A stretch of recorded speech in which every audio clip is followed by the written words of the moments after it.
Hi everybody, James from Centurion Running. Today I'm going to talk to you about waterproofs. I'm going to specifically try to help you cut through the jargon and some of the misunderstanding there is about what is a waterproof jacket and whether your jacket meets the requirements, not just of the race you've entered, but whether it's right for you year round in terms of the training and racing that you are getting into. So first and foremost, let's just quickly discuss how you can tell if your jacket is waterproof or not. Now I'm going to do that using the example of two Salomon products, the light jacket and the Bonatti. Now the light jacket is Salomon's high-end windproof, okay? And when you see terms like windproof, showerproof or water resistant being used, it's telling you that that jacket is not 100% waterproof. Okay, so when you're seeing that terminology and you're looking for specifically for a waterproof jacket, you need to beware. Okay, now feeling the material from the outside, it's quite hard to tell because there is a level of water resistance to a windproof, but there's a way you can tell straight away if it's completely waterproof or not, and that is by flipping the jacket inside out and having a look at the seam. So the seam on a windproof jacket is sewn and it has holes in it. Similarly on the front, the zip, it's just a standard zip, okay? And in wet weather, the zip and the seams, because they're not taped, they're not waterproof, will compromise the jacket and it will leak straight away. If you look at the Bonatti, the fundamental difference, and you can kind of feel it with the material itself, but fundamental difference, a quick way for you to check is by flipping it inside out, and you can see straight away that the seams in this jacket between the body panels and the arm are taped or sealed, and what that means is there's a skin inside the jacket, almost a second layer, which is blocking out the water from coming in through those areas that are so quickly compromised. Similarly, the zip is like a sealed skin with like a plastic covering over top of it, so it's waterproof. So water can't get through the zip, it can't get through the joins in the body and arm panels, and it can't get through the main body of the jacket. Okay, so if you're looking at your jacket now and it hasn't got sealed seams or a waterproof zip, like a plastic coating on the zip, it will not pass gear check, either for our races, for Lakeland 100, for UTMB, in fact pretty much for any race with a waterproof jacket requirement. Okay, you will have noticed if you've worn that jacket a lot that it does tend to leak, and particularly around the shoulders or down the front. Again, that's just an indicator that whilst the jacket might be largely water resistant, it isn't completely waterproof. Now, in terms of comparing waterproof to waterproof, there's a range of materials out there. They tend to refer to technology that's either bought or sold between brands or has been created for a specific jacket. So you may have heard the terms Pertex, Active Shell, Hard Shell, Gore-Tex. Those are the names of materials that many different companies use to create jackets. So for example, a Montane Minimus might be Pertex. Montane might also produce a Gore-Tex jacket. La Sportiva have a hard shell jacket and they have a Gore-Tex jacket. That's all very confusing.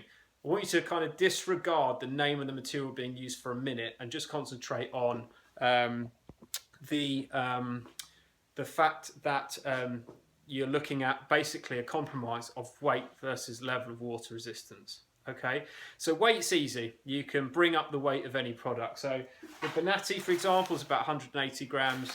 The La Sportiva Stormfighter is about 350 grams. Okay, that's a big difference. So if you're running for 24, 30 hours and you're carrying an extra couple hundred grams, that might make a big difference to you.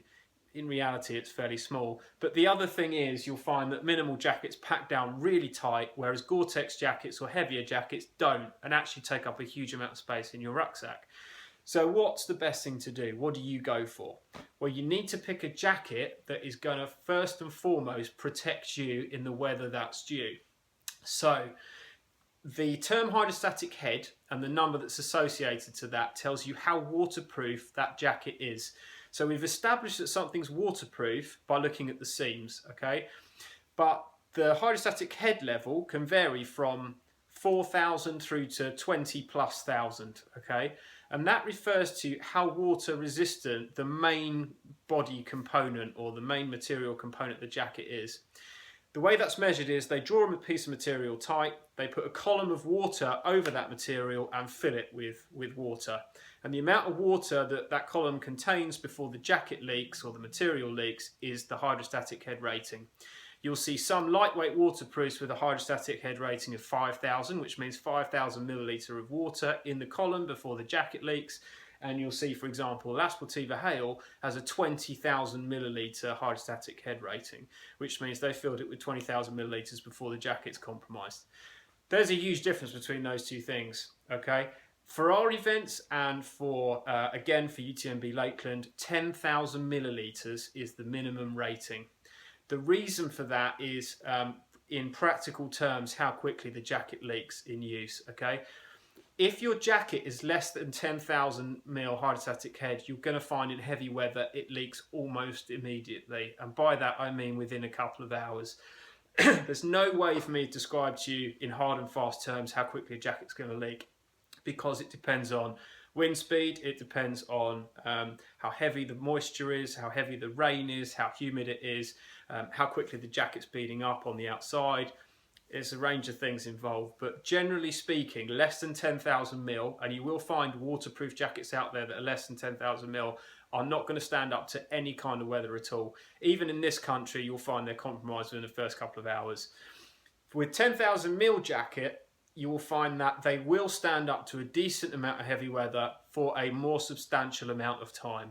Will that be an hour, 2 hours, 3 hours, 4 hours, okay?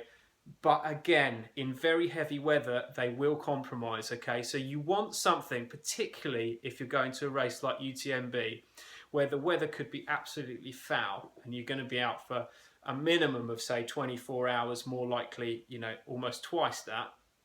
You're going to need a more significant jacket. Having a jacket that just scrapes it through gear check is not going to do the job, okay? You might even consider putting 2 jackets out there, bearing in mind that your drop bag at halfway, your jacket might be soaked through and you need something else. It does get expensive. Heavy duty waterproofs, high quality waterproof can cost hundreds and hundreds of pounds. So you need to consider how often you're going to use it against the conditions you're going to use it in, versus you know, how much protection you want, how much of a risk you're going to take. The reason we recommend things like the Bonatti for our events is that weather is rarely heavy during the times of year that we have our events, heavy enough to compromise jackets like that and leave a runner exposed. So it can happen, but it's less likely to happen. Again, if you want full coverage, take a heavier jacket. If you want that compromise of weight versus waterproof, that's why we recommend something like the Bonatti. I'm going to come on to the Hail in a minute and tell you why that is probably a better option. Just before I do that, I'm going to tell you the top 2 reasons why your waterproof jacket is leaking, because we get returns, and I see a lot of discussion on things like the ultra running community that my jacket's leaking, this is crazy, I've only just bought it, why is that happening? The first instance of to check if your jacket is leaking is actually whether it's not in fact coming from the outside but inside. When you sweat underneath your waterproof, the sweat is coming and being released off as water vapor or steam, and should pass through your waterproof back out into the air, okay? If you've got skin directly in contact with your waterproof jacket, you'll find that there's nowhere for that to evaporate to. There's no air around it, and therefore you get condensation on the inside of your jacket. So a simple way to stop that from happening is by putting a full-length base layer on and putting arm sleeves on in addition to your t-shirt. The other thing that's happening there is you might have bought a cheaper material that's less breathable, where a Gore-Tex jacket will let the water vapor out very much more readily.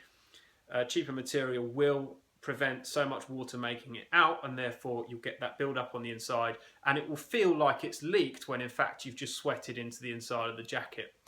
The other major reason your jacket's leaking is because it's too big and you've got creases forming, and what's happening is the water is pooling in those creases. It's got nowhere to go, it can't bead up and run off, so it's just sitting there and eventually it leaks through. Again, if it's windy, you'll find that it's driving the water into the jacket and the material is compromised more easily. Okay, so bear that in mind too. The other 2 major things you want to think about when you buy a jacket are that it has a hood and whether it has any zips or ties to tighten the jacket. I'm going to use the La Sportiva Hail here as an example.